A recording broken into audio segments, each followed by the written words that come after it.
Good afternoon, everyone. So the Bahasa Indonesia interpretation is available. It is down below. You can click the interpretation icon and choose Japanese for Bahasa Indonesia interpretation. So yeah, thank you for joining in this important webinar on IBS versus celiac disease. My name is Vardhat, and I'm honored to be here with you all. This webinar holds a special place in my heart as someone who has lived with celiac disease since the age of 4. Being diagnosed with celiac disease at such a young age brought its fair share of challenges. I experienced confusion, dietary restrictions, and the need for constant vigilance to avoid gluten. However, it ignited a fire within me to not only manage my own health, but to become an advocate for people suffering through similar challenges due to celiac disease. So this webinar represents my first step into sharing knowledge and raising awareness of celiac disease through platforms like the Celiac Global Network. And joining me today is a distinguished doctor in this field, Dr.ShivaniDeswal, whose expertise in gastroenterology, celiac disease, and digestive disorders will provide valuable insights into comparing IBS and celiac disease. As the clinical manifestations of IBS and celiac disease may be similar, however, they're entirely different. And in some cases, celiac disease and IBS may even coexist in a person. So yeah, together in this webinar, we will learn about the complexities of these conditions, discuss symptoms, diagnosis, and management strategies. And please actively participate in this webinar, ask questions, share your experiences, and please put all of your questions in the chat below. So when Dr. Shivani is done talking, we can pull up the questions from the chat and we can try to answer them. So without further delay, I would like to invite Dr. Shivani to start this webinar. And Dr. Shivani is also my doctor. She not only keeps my gut health in check, but also inspires and motivates me. So Dr. Shivani, welcome and over to you. Hi, Ara. Good afternoon. Can you stop sharing your slides so that now I can share? Yeah, I've stopped sharing. You can share now. Vara is a beautiful girl and with such innovative ideas. And I think today this webinar is just from the heart. She created the global network celiac website and then she invited me to join. And I think it's the happiest moment for me, for my patient who's taking so much interest to spread this awareness forward. Celiac and IBS are two very different disorders, and I'm going to explain it to you in as simple language as possible so that you understand the differences. And let us all join together to create awareness. I'll share my screen now. Yeah, sure.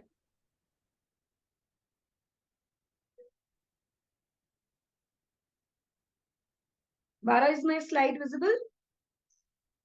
Yes, it is visible. Okay. So I'm Dr. ShivaniDeswal. I'm Senior Consultant and Clinical Lead at Narayana Super Speciality Hospital, Gurgaon. I have 15 years of experience in this field and working for celiac patients for last 10 years plus.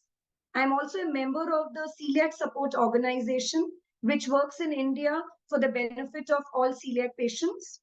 And now I'm also an expert at Celiac Global Network with Vara.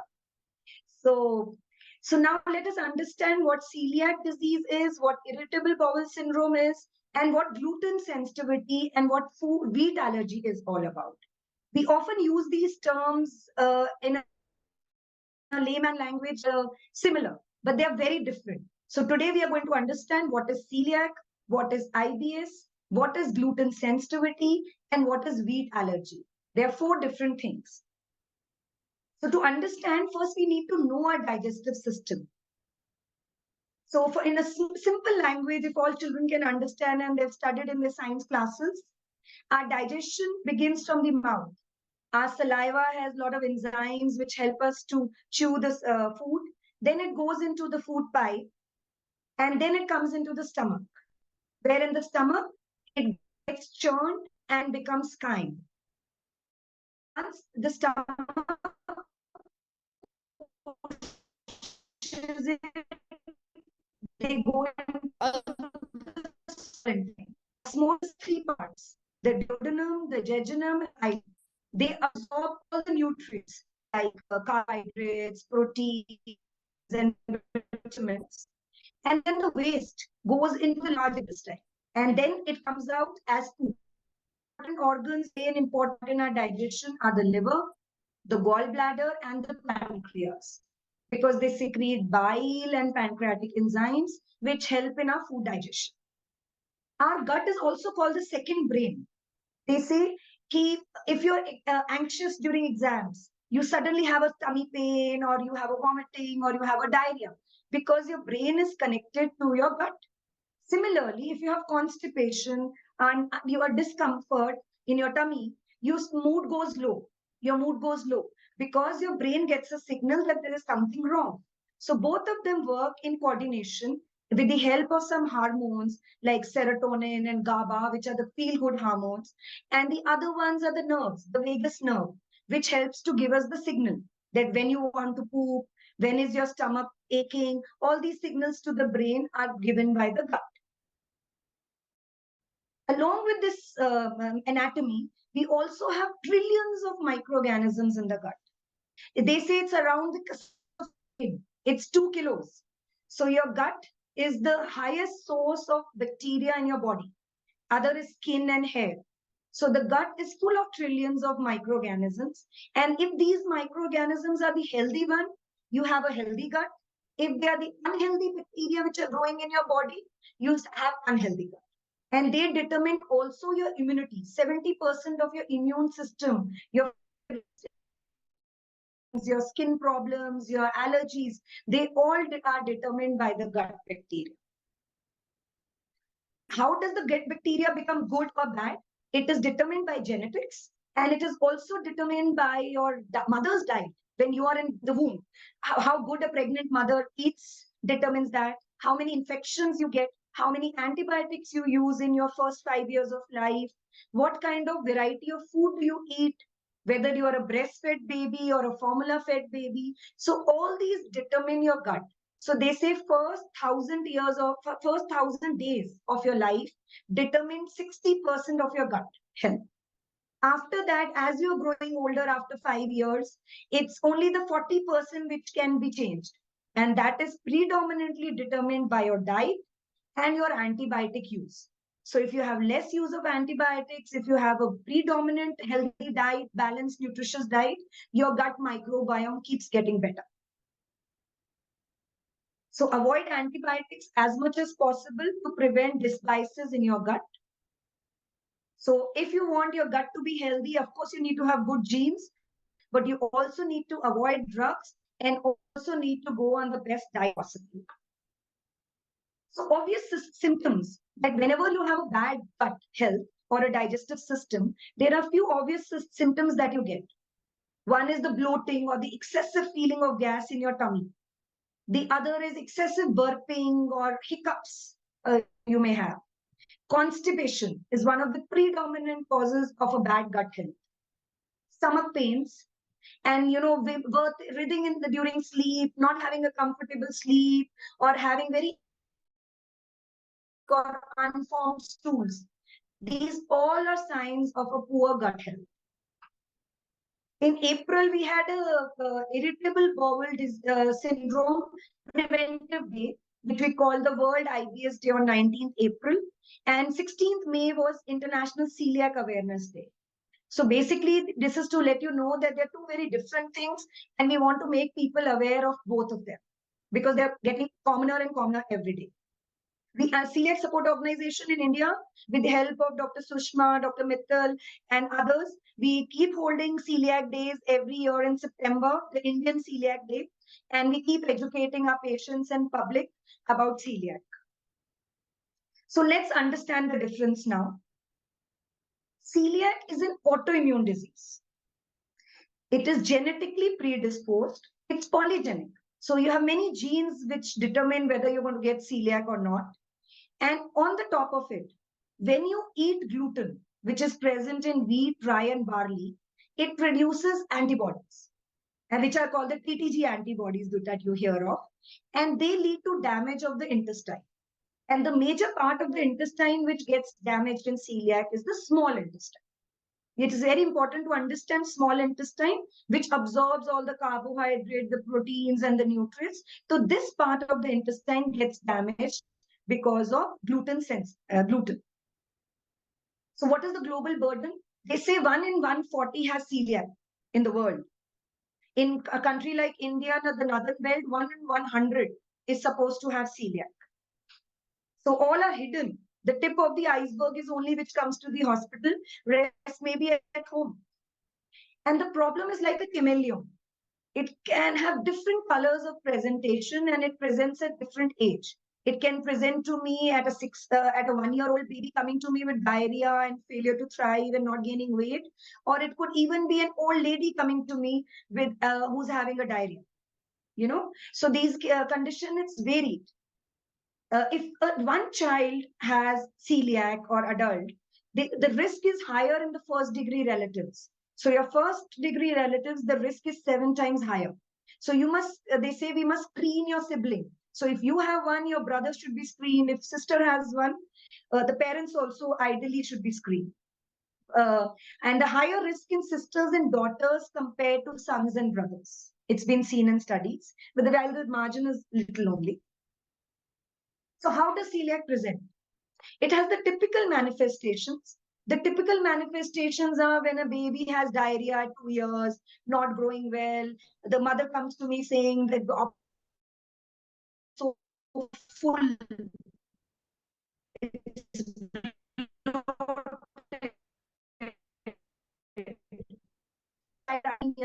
Not gaining comes to us with just short stature. They come to us at 10 years of age saying he's not increasing in height.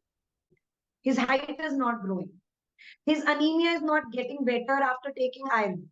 He keeps having recurrent mouth ulcers. His liver tests were done for some other reason. They were elevated and we don't know the reason. Sometimes rickets, vitamin D deficiency. Kurangannya vitamin B defiensi, jadi ada karang gigi dan juga tidak tahu sebabnya apa. Jadi kelelahan yang sangat parah. Jadi tidak ada nyapa, cuma lelah saja, merasa tidak enak, nyeri sendi.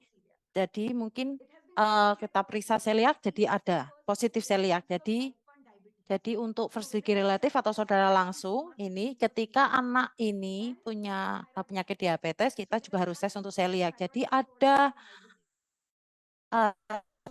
resiko yang lebih tinggi. Diagnosis, it's a very simple way. The doctor takes your detailed history. The doctor takes your detailed blood investigation serology of TTG, IgA, and total IgA.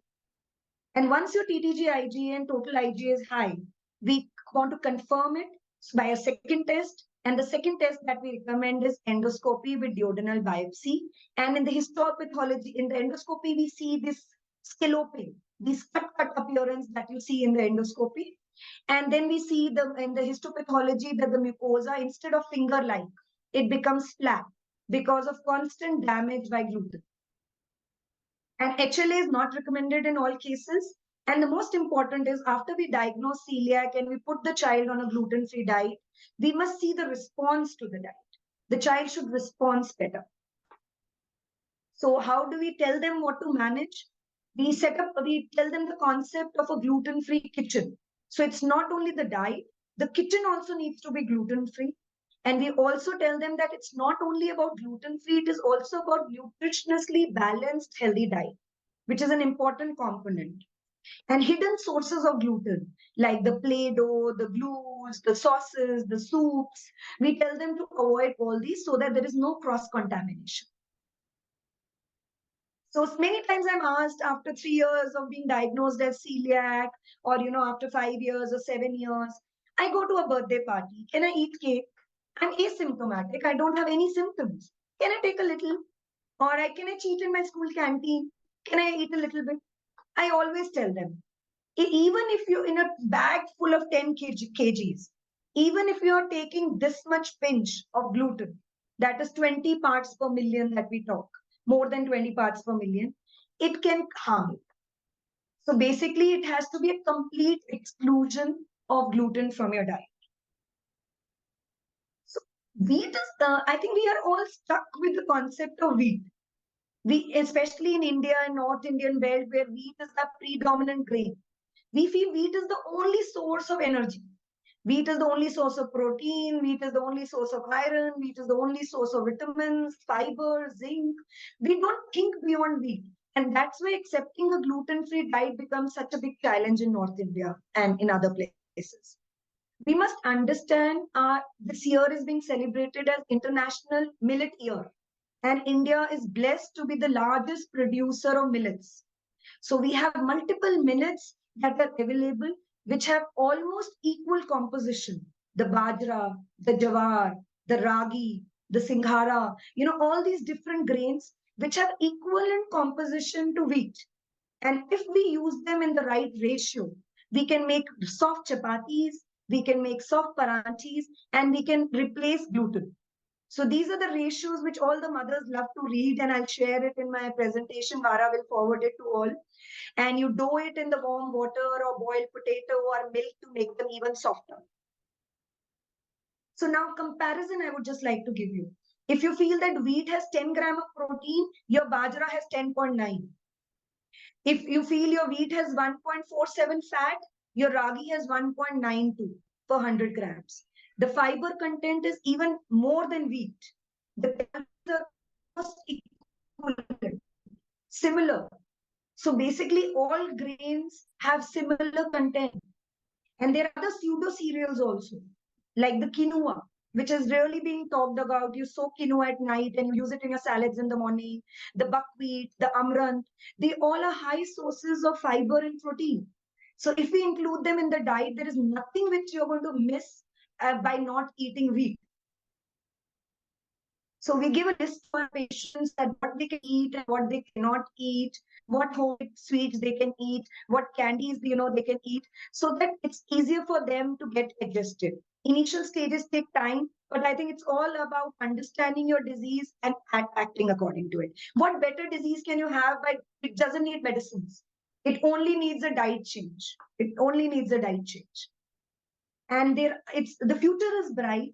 It's not that just we are stuck up with diet. There are phase 2 trials going on. During COVID, you have heard what vaccine trials are all about.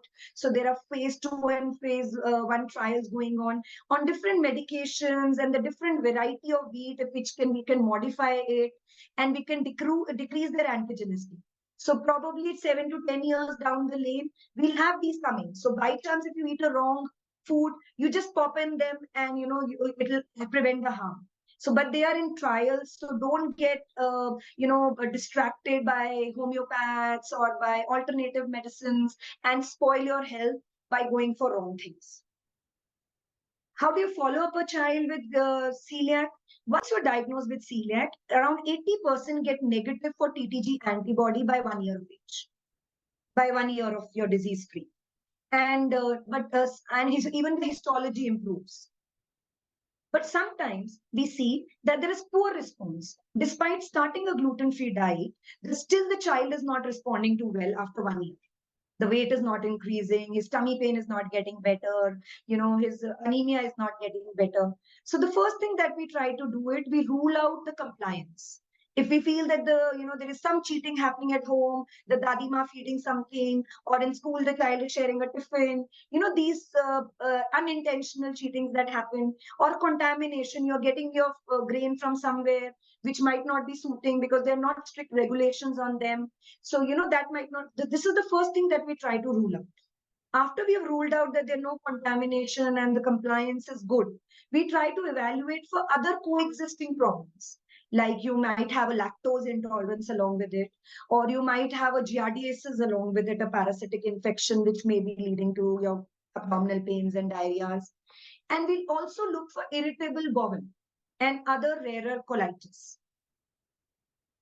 There are nutrition issues in children with gluten-free diet. We've seen that their processed gluten-free is being taken too much in the diet. And that is leading to poor quality of nutrition. It has been seen that the gluten-free breads are very high glycemic, very high sugar content, and they have a low protein and a high fat content. Even the gluten-free biscuits, they are very high in saturated fatty acids, which in the long-term use may not be too good for you.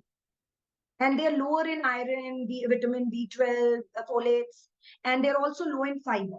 So the more the natural you eat, the more better, rather than the processed gluten-free foods. It has been seen in studies that children and adolescents, once they are on gluten-free diet for 10 years, they have shown to have higher intake of sucrose and fatty acids because of these processed foods that they take, and they have low intake of fiber and vitamin D compared to other children. So these children, it's not only about gluten-free diet, it is also about balanced diet. And there is a risk of complications if you're not compliant to your gluten-free diet. You have a higher risk of autoimmune disorders like thyroid and diabetes and liver diseases.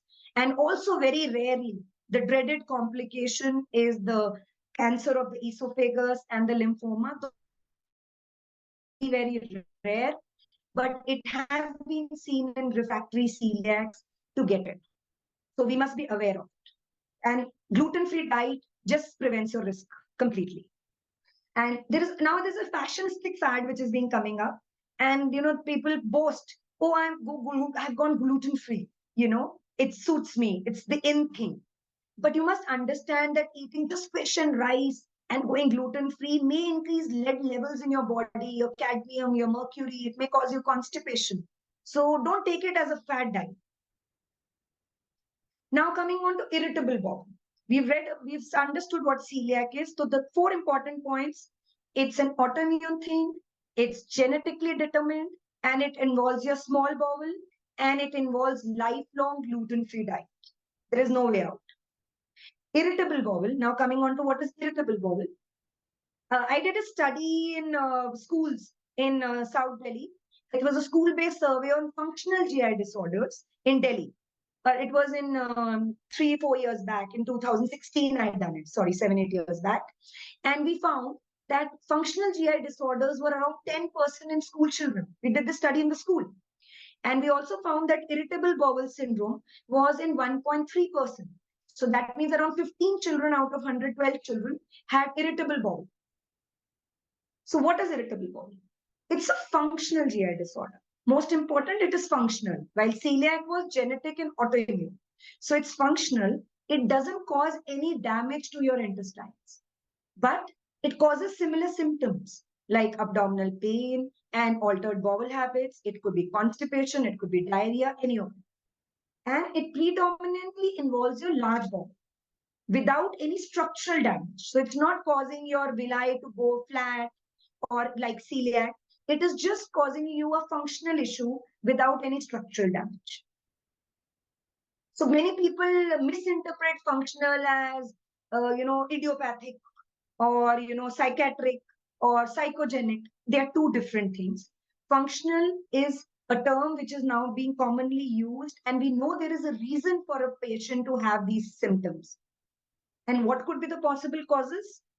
Of course, your brain determines your gut health. So your psychosocial causes like your anxiety or your mood issues may cause you irritable bowel.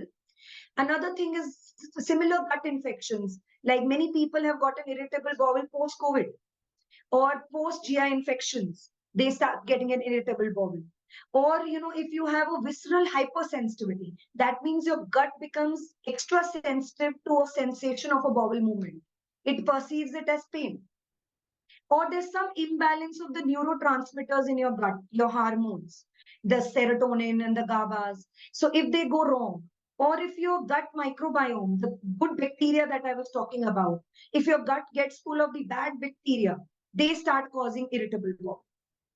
So there are multiple factors. The food plays a major part, yes. So the gluten is one of the food map. It's not the only cause of irritable bowel, but gluten is high food map. So gluten can definitely cause irritable bowel. And the other are the fermentable oligosaccharides, disaccharides, monosaccharide diet, which can trigger IBS. So hereditary plays a part. If your mother has IBS, you have more chances of IBS. Your chronic illness, if you're suffering from any chronic illness, you might be predisposed to irritable bowel. If you had a recent infection, you might be predisposed to irritable bowel. Similarly, celiacs have more risk of irritable bowel. So these are factors which determine. And how do we say a child is having irritable bowel? If more than 25% of the time, his stool is either type 1, 2, 3, which is the hard stool, or if it's more than 25% of the time, the child's stool is type 5, 6, 7, which is the diarrhea type, along with pain and bloating and discomfort. So you can even have a mixed where 3 days in a week you are having loose, 3 days in a week you are having hard, along with pain and discomfort, or you might be a separate group, which we say IBS constipation or IBS diarrhea. So is IBS in celiacs? Yes. If I say the prevalence of celiac is 1 in 100, the prevalence of IBS is 15 in 100. So the IBS is more common than celiac, but a prevalence of IBS is more in celiac disease patients. So if I have 100 celiacs, 20 might have irritable bowel as well. And similarly, the prevalence of celiac is also more common in IBS diarrhea. So if a child is presenting like an IBS diarrhea, I must rule out celiac in that child. You understand? So they overlap. And coming on to the symptoms, they may have overlapping symptoms, but there are few symptoms which are specific to IBS. Like there is no damage to the intestines. So IBS patient will not have any damage to the intestines. They will not have these foul smelling, greasy, oily stools, and they will not have usually vomitings. The other features could be similar, like abdominal pain, bloating, constipation, diarrhea. These can be similar between the two. And is gluten the cause? Not necessarily, but wheat, rye, barley are the important food maps which cause. The other food maps are the cheese, the garlic, the onions, the honeys. These are also high food map diets which can lead to IBS. So if a celiac is preventing gluten, but he's still having IBS symptoms, he needs to look into the other parts of the diet which he may be consuming wrong. How do we treat IBS? There's no standard treatment protocol. First, you must seek a medical advice and let the doctor decide that there's nothing worrying. Let him rule out celiac. Let him rule out inflammatory bowel disease, like if you have blood in stools or a weight loss or a family history. So the warning signs need to be completely ruled out. Once we are sure that there is nothing wrong with the gut, structurally it's all good, then we label it as IBS. Then we work in a combination with dietitian and psychologist along with the gastroenterologist. We give some antispasmodics for pain. We put you on a low food map diet and some probiotics. We do a breath test to see whether there's some bad bacterial growth which we need to treat. Softeners. But for bloating and constipation, if you're using isabgol, that will harm you. That will harm you and cause you more bloating. You need PEG for your constipation and bloating. And specific drugs, sometimes we have to resort to some serotonin inhibitors and hormonal inhibitors so that our brain and gut act together. So diet, my patients keep asking me, what food should I avoid? What can I eat? What I should, which fiber, how much fiber, how to reduce bloating, what causes gas? I think adults are even worse. The kids are still better. So high fructose, food map diet is what? Fructose. So fruit sugar should be avoided, corn, syrup, honeys, too much of milk, too much of wheat, onion, garlic, too much of chickpeas and beans, too much of sweeteners and additives in the food. All these are high food fats. What should you eat? You should eat raspberries, strawberries, cucumbers, eggplant, corn, tomatoes, fish, green bean, carrots, orange, lemon. So the more colorful plate you eat, the better food you're eating. Eat a rainbow. That's I always say. And eat your natural probiotics. Don't go over the counter and keep buying probiotics. Those are only to be given by the doctor when needed. Otherwise, your natural prebiotics. Prebiotics are what they're present, they stimulate the good bacteria in your gut. So banana, apples, flax seeds, they are good prebiotics. Probiotics is your yogurts, which are raw and refrigerated in the fridge. Your kimchi salad, these are good sources of probiotics. How much fiber? I say age plus 5. So if you're 8-year-old, 8 plus 5, 13 gram is your fiber requirement in a day. Similarly, if you're an adult, you need to take. So fiber is from vegetables, fruits, nuts. These are the high sources of fiber. So, but you must understand, if you need 13 gram of fiber, imagine how many fruits and vegetables you have to eat. Because one fruit will only have 2 gram of fiber. One green leafy will only have 4 grams. So if your body requirement is 13 grams, so you need to eat at least 3 fruits a day, two leafy vegetables a day to fulfill your fiber requirement.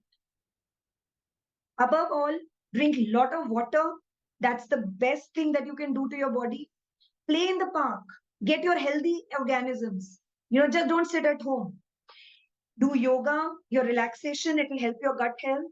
Fix sleep time and restrict your screen time.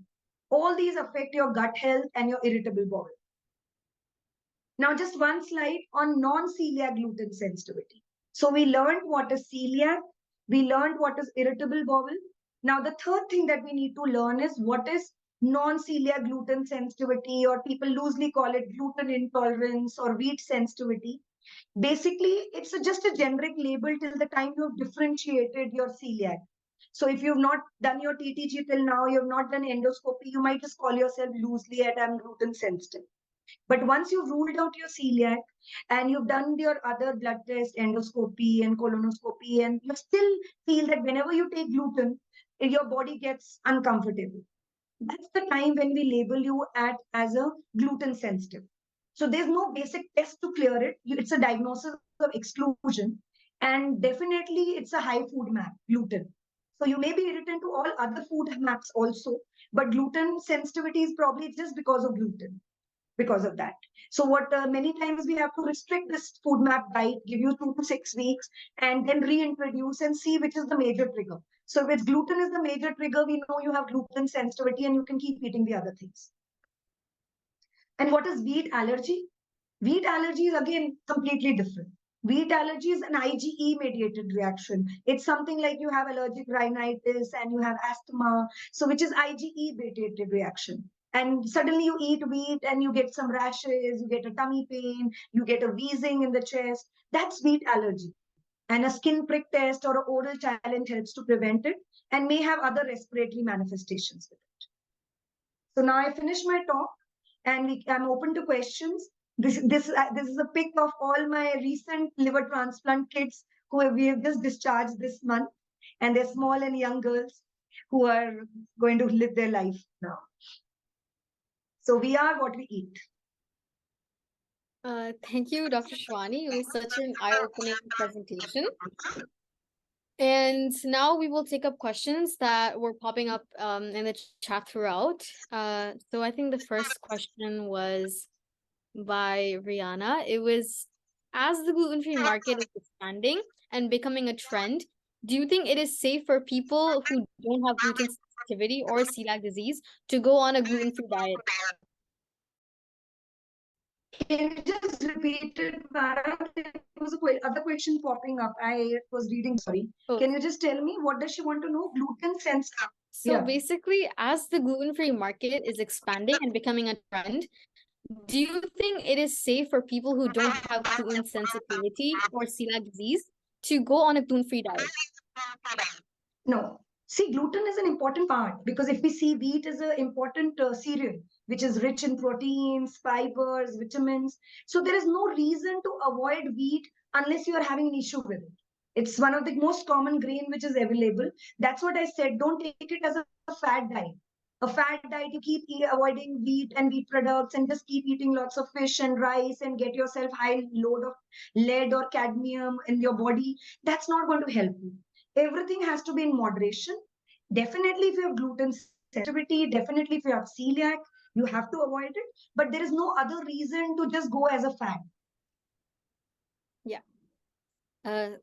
So the next question we have is that, can you share what is the difference between IBD and IBS? Yes, I purposely didn't cover it because I thought it'll get too extensive. See, we had 19th May yesterday only, the World Inflammatory Day, Awareness Day. You can go and on the Google and see my video on it. And in that, actually, inflammatory bowel disease. The word inflammatory means there's inflammation. So your bowel is inflamed, red, swollen, and ulcerated. So inflammatory bowel disease is a genetically predisposed disease. And the diet and the attitude trigger it. So everything is diet. So processed foods, the artificial sweeteners, the food additives, they trigger it. But in a genetically predisposed person, and when they have it, they present as two types. One is ulcerative colitis, which is earlier people used to keep treating it as dysentery. And later on, they realized that blood in stools, when we did a colonoscopy, we would find ulcers. And blood in stools is the commonest manifestations, and pain abdomen and urgency to rush to the stools. And these children need a specific treatment along with diet. So they need this immune dysregulation. So we need to give them medicines to suppress this dysregulation. And the other is the Crohn's disease that we talk about. Crohn's disease involves the entire bowel. It's transmural. So it causes deep ulcers. So it can lead to chronic weight loss, fever, a child having abdominal pain, not getting better, and getting sicker with some skin issues or liver issues. And when we investigate this child with endoscopy and colonoscopy, we find ulcers. We also do imaging like a CT scan. And then again, we put them on medicines to suppress this immune system along with diet. So it's a structural damage. While irritable bowel, there is no structural damage. It's a function. Yeah. And there was also a question by the same person. My stool is type 3 and is sometimes type 3 and 2. Is it normal? No. Type 1, type 2, type 3 is all constipation. It's constipation. Type 4, banana-like pastry, sausage-like pastry is a normal stool. 1, 2, 3, corn-like, rabbit-like, they all are constipation.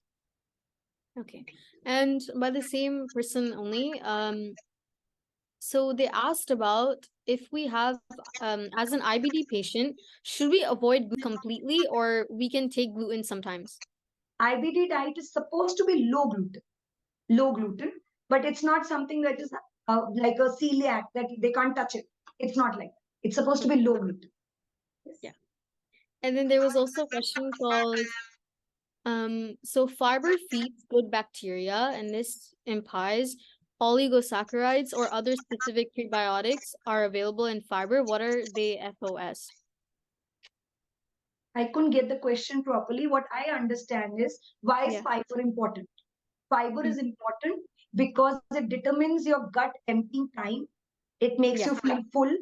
And fiber, the good bacteria love fiber. So natural fiber is very important. Prebiotics are what? These are undigestible substances in your food, which when they go to your gut, they stimulate good bacteria. While probiotics are already live organisms, which you pop in and you take them to your gut. So definitely foods rich in pre and probiotic are healthy for you. But don't go overboard with fibers. If you're overboard with fibers like isabgol and all these, they may cause you bloating and constipation further. Yeah. And then there was also a question, which was, can high dose of antibiotics trigger celiac disease if one is genetically inclined? There is no clear causal relation to antibiotic and celiac, but definitely in different studies, there have been triggers that we identify. So definitely antibiotic use, breastfeeding, and genetics, all these are just supposed to be associations, but there are no definite causal relation. Yeah. And then there was also a question on NCGI. So non-celiac gluten intolerance. In some clinical settings, the symptoms may be indistinguishable. What useful tips from a clinical standpoint help in identifying IBS in individuals with NCGI? And how long is a good waiting time after discontinuing gluten in suspected NCGI patient with IBS symptoms?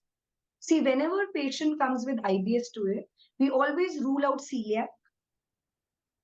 Celiac has to be ruled out. We also rule out all warning signs of inflammatory bowel disease.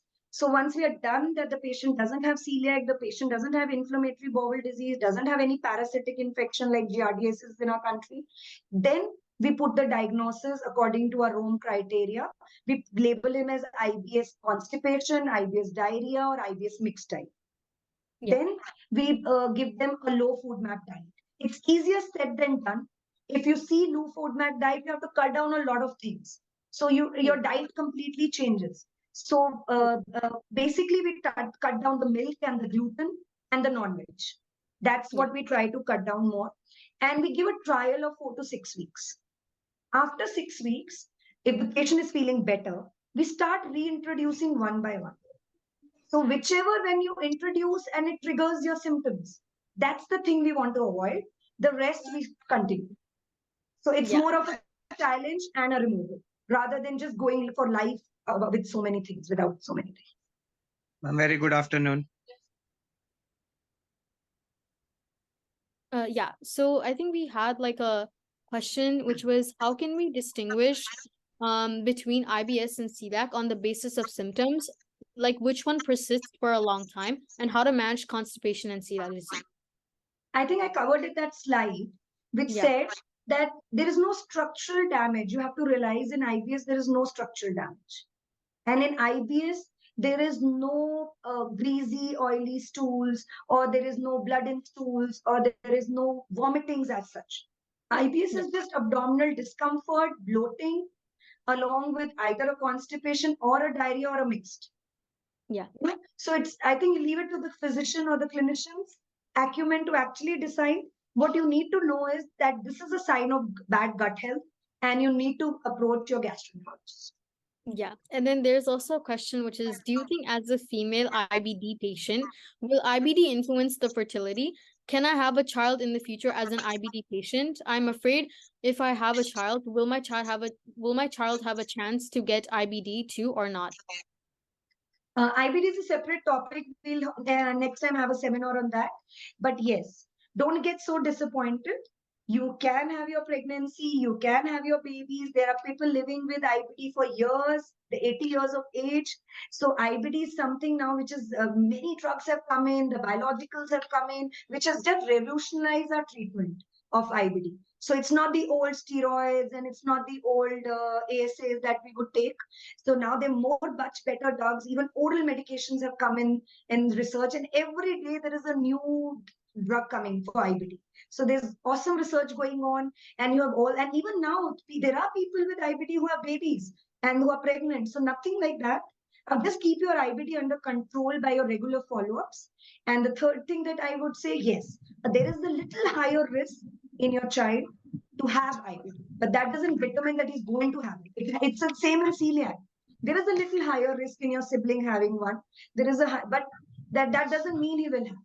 So just think positive and go ahead. But keep your IBD under control when you're pregnant with the right medications. Yeah. And there was also a question, which is how to lower high cholesterol in celiac kids. Processed food. Stop your processed food. So the gluten-free breads, the gluten-free processed food that you're taking, that has to go down. It's been seen. Now we get obese celiacs. Earlier they're underweight when they come to us at the age of 4 and 5. And when they go on a strict gluten-free diet, when they come to us as adolescents, they are going obese, because they're stressing too much on the gluten-free processed foods rather than a naturally balanced healthy diet. So go low on high fructose, go low on processed foods, and your cholesterols will get better. Yeah. And then I think there was a question which was, can celiac be triggered by high dose of antibiotic? Can be reversed? We covered it. Oh yeah, we covered it. And then there was also a question. There was also a question which says celiac patients will have their babies delivered with celiac. No. As I said, there's just a little higher chance, but that doesn't mean a celiac will have a brother with celiac or a celiac will have a parent with celiac. There's just a higher chance. So whenever there is a family member, the first degree relatives have a little higher chance, but that doesn't mean that he'll have celiac or she.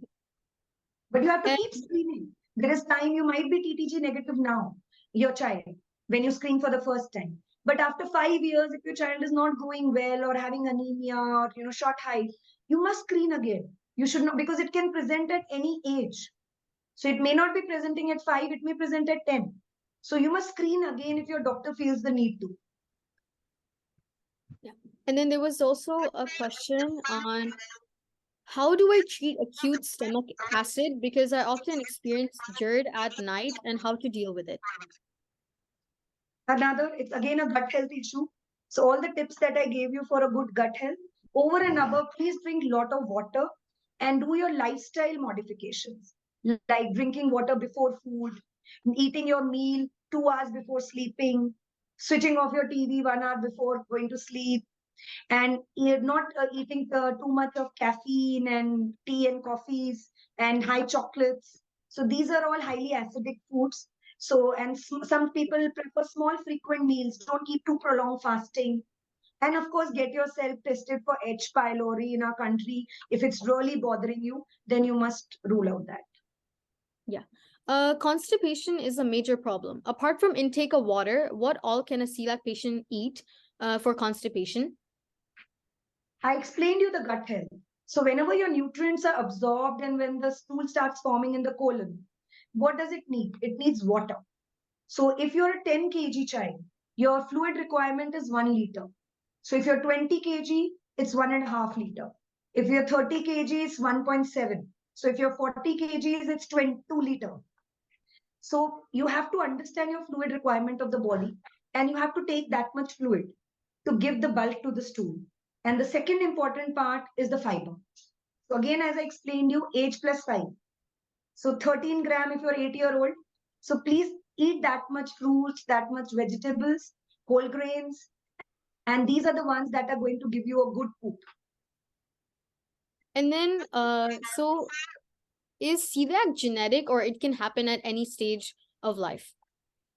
It's both. It's polygenetic and it can express at any age. So it's both. So there are lots of genes for celiac. The common ones that will we talk about the HLA, DQ2 and the DQ8s that we talk about. But there are others also, 5% are others also. But it can present at any age. So it's it's a chameleon.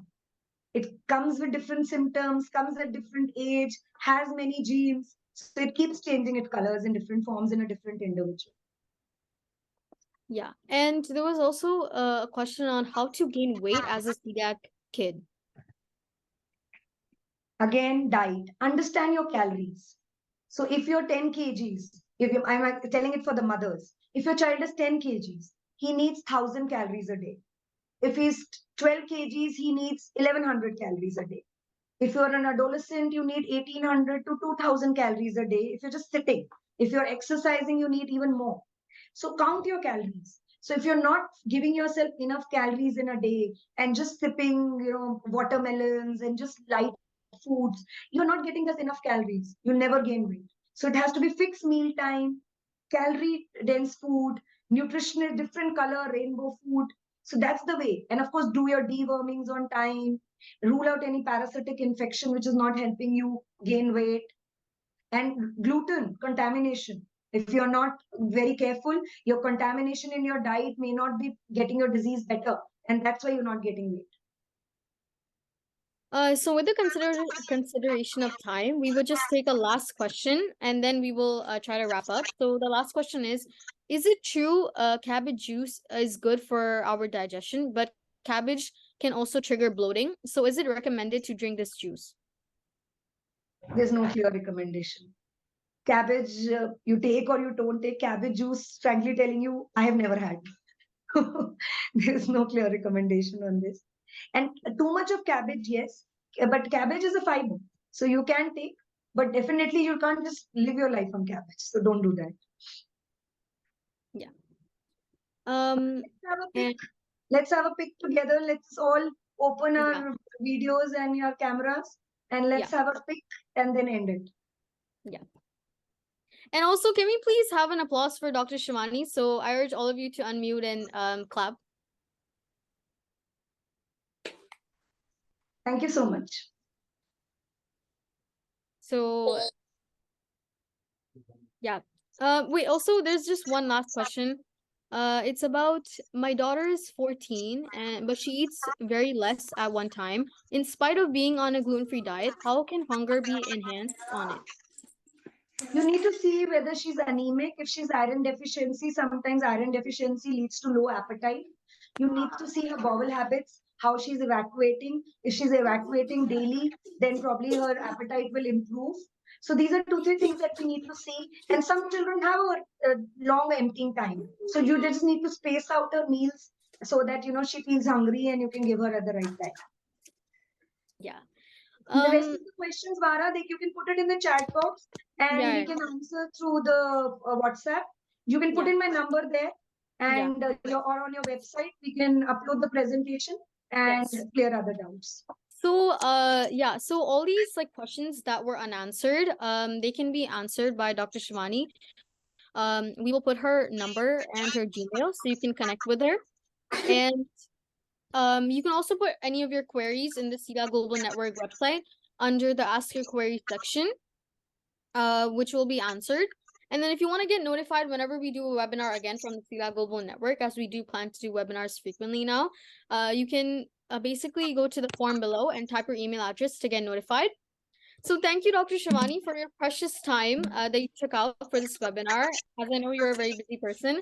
And thank you for Ibu Devi as well for helping with the interpretation. And lastly, thank you everyone for joining in this our first webinar from the celiac Global Network, and we hope to see you again in our upcoming webinars. Thank you, Vara. Keep doing more and more, and I'm all there to support you always. Thank you. So we have Dr. Shivani's email down below. So if any of you have any questions, so you can contact her. Even on the Facebook page, it's Dr. Shivani. You just type Dr.ShivaniDeswal, you will find me. Yeah. Or Insta. Okay. Yes. Thank you, everyone. Thank you.